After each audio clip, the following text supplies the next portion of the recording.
Hello friends, Indian ஆர்மில இருந்து AC centre சவுத்தில் இந்த வருடத்துக்கான முதல் group C employment notice announce பண்ணியிருக்காங்க ஃப்ரெண்ட்ஸ். இங்கே பாருங்க, குக்கு, சௌகிதார், ட்ரேட்ஸ்மேன் சென்னை லொகேஷனில் வேகன்சி இருக்கு. அடுத்து சேலரி எவ்வளோ ப்ரோ இருக்கும் அப்படின்னா, இந்த குக் போஸ்ட்டுக்கு 19,000 இருக்கும். 19,000 ப்ளஸ் டிஎன்எஸ் அலவன்ஸ் அது எல்லாமே இருக்கும். பேசிக் வந்து 19,000, டிஏ ஒரு 3,000 4,000 அந்த மாதிரி இருக்கும். அது போக உங்களுக்கு சென்ட்ரல் கவர்மெண்ட் அலவன்ஸ் எல்லாமே தருவாங்க. இது ரெகுலர் சென்ட்ரல் கவர்மெண்ட் போஸ்டிங் தான். நீங்கள் எந்த லொகேஷனில் அப்ளை பண்ணுறீங்களோ அங்கே வந்து பர்மனெண்டாக போஸ்டிங் போடுவாங்க. சென்னையில் அப்ளை பண்ணுறீங்க அப்படின்னா சென்னையில் உங்களுக்கு பர்மனெண்ட் பண்ணுவாங்க. சென்னையிலும் வேகன்சி இருக்கு. அடுத்து எம்டிஎஸ் சௌகிதாருக்கு 18,000 ப்ளஸ் டிஏ இருக்கும். அதே மாதிரி ட்ரேட்ஸ்மேன் வெஹிக்கல் மெக்கானிக்கு 19,000 இருக்கும். போஸ்டிங்கை பொறுத்து சேலரி மாறும். சேலரி வந்து நீங்கள் செக் பண்ணிக்கோங்க. ஒருத்தர் ஒரு போஸ்ட்டுக்கு தான் ஃப்ரெண்ட்ஸ் அப்ளை பண்ணணும். ஒரு அப்ளிகேஷன் தான் நீங்கள் போஸ்ட் மூலியமாக சென்ட் பண்ணணும்.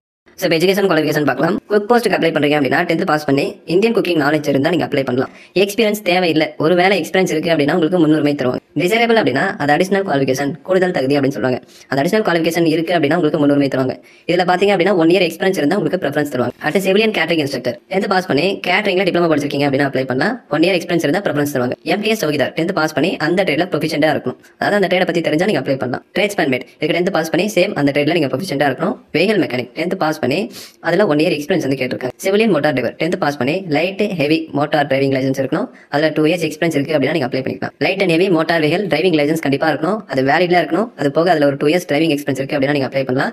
கிளீனருக்கு 10th பாஸ் பண்ணியிருந்தா அப்ளை பண்ணிக்கலாம். ஸோ கிளீன் பண்ண தெரிஞ்சா போதும், எக்ஸ்பீரியன்ஸ் தேவையில்லை. இதில் பாருங்க, should be proficient in trade work அப்படின்னு தான் சொல்லியிருக்காங்க. அதாவது அதில் உங்களுக்கு நல்ல நாலேஜ் இருந்தால் போதும் அப்படின்னு சொல்லியிருக்காங்க. எக்ஸ்பீரியன்ஸ் தேவையில்லை friends. Fire engine driver 10th pass பண்ணி அந்த ட்ரேட்ல ப்ரொஃபிஷியண்டாக இருக்கீங்க அப்படின்னு அப்ளை பண்ணலாம். Light and heavy driving licence கண்டிப்பாக இருக்கணும். அதில் டிரைவிங் எக்ஸ்பீரியன்ஸ் வந்து கேட்டிருக்காங்க. ஃபயர் மேனுக்கு 10th பாஸ் பண்ணால் மட்டும் போதும். அவங்க பிசிக்கல் டெஸ்ட் வந்து கண்டக்ட் பண்ணுவாங்க. அதை கிளியர் பண்ணீங்க அப்படின்னா ஃபயர்மேன் போஸ்டிங்ல நீங்க வர்க் பண்ணிக்கலாம். அடுத்து physical endurance, physical standard endurance test.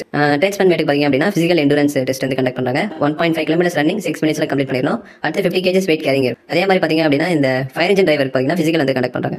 Height shoe இல்லாம 165 சென்டிமீட்டர்ஸ் இருக்கணும் friends. Just unexpanded 81.5, unexpanded 85 centimetres இருக்கணும். வெயிட் மினிமம் 50 kg இருந்தா தான் நீங்க அப்ளை பண்ண முடியும். அடுத்து எண்டூரன்ஸ் டெஸ்ட், அது வந்து ஸ்கில் டெஸ்ட் அப்படின்னு சொல்லுவாங்க. அதே மாதிரி வெயிட் கேரிங் இருக்கும், long jump, vertical rope climbing இருக்கும். இந்த ரெக்யர்மெண்ட்ஸ் எல்லாமே இதுக்கு கிளியரா கொடுத்துருப்பாங்க. பிசிக்கல் ஒரு போஸ்ட்டுக்கு நீங்க செக் பண்ணிக்கோங்க. அடுத்து age limit, cook, cleaner, fireman, leading fireman, vehicle mechanic, MTS chowkidar, tradesman மேட்டுக்கு அப்ளை பண்றீங்க அப்படின்னா 18 இருந்து 25 ஏஜ்க்குள்ள இருந்தா அப்ளை பண்ணிக்கலாம். சிவிலியன் மோட்டார் டிரைவருக்கு அப்ளை பண்றீங்க அப்படின்னா 18 இருந்து 27 ஏஜ்க்குள்ள இருந்தா நீங்க அப்ளை பண்ணிக்கலாம். நீங்க எஸ்சி எஸ்டி இருக்கீங்க அப்படின்னா 5 இயர்ஸ் ஏஜ் ரிலாக்சேஷன் கொடுத்துருக்காங்க. ஓபிசி நான் கிரீமி லேயர் கேட்டகரியா இருக்கீங்க அப்படின்னா 3 இயர்ஸ் ஏஜ் ரிலாக்சேஷன் கொடுத்துருக்காங்க. இந்த 27, 25 இதுக்கு மேல ஏஜ் பார் அடிச்சுக்கணும் அப்படின்னா இந்த ரிலாக்சேஷனை யூஸ் பண்ணி நீங்க அப்ளை பண்ணிக்கலாம். அடுத்து செலக்ஷன் ப்ராசஸ் எப்படி இருக்கும் அப்படின்னா skill test, physical test, practical test, written exam இருக்கும் ஃப்ரெண்ட்ஸ். ரிட்டன் எக்ஸாம் பேட்டர்ன் வந்து கொடுத்துருக்காங்க. Intelligence, reasoning, awareness, English language ஆப்டி இதுல இருந்து 150 மார்க் கொஸ்டின் வரும். ஸோ மொத்தம் 150 கொஸ்டின். ஒரு கொஸ்டினுக்கு 1 மார்க் சொல்லிட்டாங்க. 2 மணி நேரம் எக்ஸாம் இருக்கும். கொஸ்டின் பேப்பர் இங்கிலீஷ், ஹிந்தியில மட்டும் தான் இருக்கும். இங்கிலீஷ்ல நீங்க அட்டன் பண்ணலாம். நீங்க தப்பா ஆன்சர் பண்ணீங்க அப்படின்னா 0.25 மார்க் நெகட்டிவ் மார்க்கிங் வந்து இருக்கு. தெரியல அப்படின்னா விட்டுருங்க, சரிங்களா? எக்ஸாம் கால் லெட்டர் உங்க வீட்டு அட்ரஸ்க்கு போஸ்ட் மூலமா சென்ட் பண்ணுவாங்க.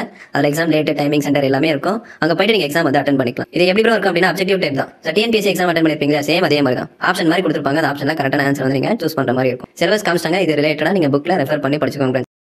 இந்த பிசிக்கல், ரிட்டன் எக்ஸாம் இது எல்லாமே கம்ப்ளீட்டா AC centre south Bangalore Karnataka லொகேஷன்ல தான் இருக்கும், சரிங்களா? அந்த லொகேஷன்ல தான் நீங்க எக்ஸாம் அட்டன் பண்ற மாதிரி இருக்கும். அந்த லொகேஷன்ல தான் பிசிக்கல் எல்லாமே கண்டக்ட் பண்றாங்க. ஸோ அப்ளிகேஷனோட என்னென்ன டாக்குமெண்ட்ஸ் அட்டாச் பண்ணணும் அப்படின்னா எல்லாமே செல்ஃப் அட்டஸ்டட் ஜெராக்ஸ் தான். நீங்க அட்டாச் பண்ற ஒரு டாக்குமெண்டோட ஜெராக்ஸ்ல கீழே உங்க சிக்னேச்சர் போட்டுருக்கணும். அது என்ன டாக்குமெண்ட் அப்படின்னா Aadhaar card, domicile certificate, 10th mark sheet, experience இருந்தா எக்ஸ்பீரியன்ஸ் சர்டிஃபிகேட், அடுத்து caste certificate, BC Muslim, MBC, DNC இந்த கேட்டகரி எல்லாமே ஓபிசி நான் கிரீமி லேயர் ஃபார்மேட்ல சர்டிஃபிகேட் வந்து நீங்க அட்டாச் பண்ணணும். அடுத்து அட்மிட் கார்டு காப்பி டூப்ளிகேட் வந்து பிடிஎஃப்ல கொடுத்துருப்பாங்க. அதையும் ஃபில் பண்ணி அப்ளிகேஷனோட அட்டாச் பண்ணி நீங்க சென்ட் பண்ணணும், சரிங்களா? ஸோ இது நீங்க A4 ஷீட்ல பிரிண்ட் எடுத்துட்டு இதுல கேட்டிருக்க டீடைல்ஸ் எல்லாமே உங்க கையில தான் நீங்க ஃபில் பண்ணணும். சிஸ்டம்ல டைப் பண்ணாதீங்க. ஸோ நீங்க சென்ட் பண்ண வேண்டிய அட்ரஸ் வந்து கொடுத்துருக்காங்க. இந்த அட்ரஸ்க்கு February 2 ஸ்பீட் போஸ்ட் மூலமா சென்ட் பண்ணிருங்க. இந்த இடத்துல இப்போ எடுத்த மாதிரி ஒரு போட்டோ ஒட்டிட்டு கிராஸா சிக்னேச்சர் பண்ணுங்க ஃப்ரெண்ட்ஸ். அதாவது A4 ஷீட்ல போட்டோல கொஞ்சம் பண்ற மாதிரி கிராஸா சிக்னேச்சர் பண்ணுங்க, சரிங்களா? ஸோ எந்த போஸ்ட்டுக்கு அப்ளை பண்றீங்க, உங்க name, mobile number, email ID, basic details தான் வந்து கேட்டிருக்காங்க. இது எல்லாமே நீங்களே ஃபில் பண்ணிக்கலாம். மாவட்ட வேலைவாய்ப்பு அலுவலகத்தில் நீங்க பதிவு பண்ணிருக்கீங்களா, டிஸ்ட்ரிக்ட் எம்ப்ளாய்மெண்ட் ஆஃபீஸ்ல ரெஜிஸ்டர் பண்ணியிருந்தா ரெஜிஸ்ட்ரேஷன் நம்பர், நேம் அது எல்லாமே நீங்க ஃபில் பண்ணணும். இல்ல ப்ரோ நான் ரெஜிஸ்டர் பண்ணல, எனக்கு லேப்ஸ் ஆயிடுச்சு அப்படின்னா ஜஸ்ட் நோ வந்து ஃபில் பண்ணிருங்க, சரிங்களா? அதே மாதிரி ஒரு சில டீடைல்ஸ் வந்து கேட்டிருப்பாங்க. அது எல்லாமே கரெக்டா ஃபில் பண்ணிட்டு இங்க எந்த ஸ்டேஷன்ல உங்களுக்கு போஸ்டிங் வேணும் அப்படின்னு கேட்டிருக்காங்க. First choice, second, third choice, station choice preference வந்து கேட்டிருக்காங்க. ஸோ உங்களுக்கு சென்னையில வேணும் அப்படின்னா ஃபர்ஸ்ட் ப்ரெஃபரன்ஸ்ல சென்னை, அடுத்து பெங்களூர், மும்பை அந்த மாதிரி ஃபில் பண்ணிக்கோங்க, சரிங்களா? இது ஒரு முக்கியமான விஷயம் ஃப்ரெண்ட்ஸ். பாருங்க, இந்த அப்ளிகேஷன்ல அப்பெண்டெக்ஸ் 1 அப்படின்னு சொல்லிட்டு format for the application cover envelope அப்படின்னு சொல்லியிருக்காங்க. இது என்ன அப்படின்னா நீங்க A4 ஷீட் கவருக்குள்ள அப்ளிகேஷன் ஃபார்ம், அந்த டாக்குமெண்ட்ஸ் அது எல்லாமே அட்டாச் பண்ணி A4 ஷீட் கவருக்குள்ள போட்டு தானே சென்ட் பண்ணுவீங்க. அந்த A4 ஷீட் கவர் மேல இந்த மாதிரி தான் நீங்க ரெடி பண்ணணும், சரிங்களா? ஒன்றும் இல்லை, 4 இன்ச்சு 11 இன்ச்சுக்கு A4 ஷீட் கவர் வந்து சென்டர் பண்ணிக்கோங்க. சென்டர் பண்ணிட்டு இந்த மாதிரி ஒரு பாக்ஸ் வந்து கிரியேட் பண்ணிக்கோங்க. அடுத்து கீழே இதே மாதிரி ஒரு பாக்ஸ் வந்து நீங்க கிரியேட் பண்ணிக்கணும். இந்த பாக்ஸ்ல 2 அப்படின்னு மென்ஷன் பண்ணிட்டு நீங்க அப்ளிகேஷன் ஃபார்ம் எந்த அட்ரஸ்க்கு சென்ட் பண்றீங்களோ அதை இந்த இடத்துல ஃபில் பண்ணுங்க. ஸோ மேலே பாத்தீங்க அப்படின்னா இந்த பாக்ஸ்ல application for the post of நீங்க எந்த போஸ்ட்டுக்கு அப்ளை பண்றீங்க, உங்க பர்சன்டேஜ் 50%க்கு கீழே இருக்கீங்க அப்படின்னா ரெட்டிங்ல ஃபில் பண்ணுங்க. 60 51லேருந்து 60% இருக்கீங்க அப்படின்னா ப்ளூ இங்கில் ஃபில் பண்ணுங்க.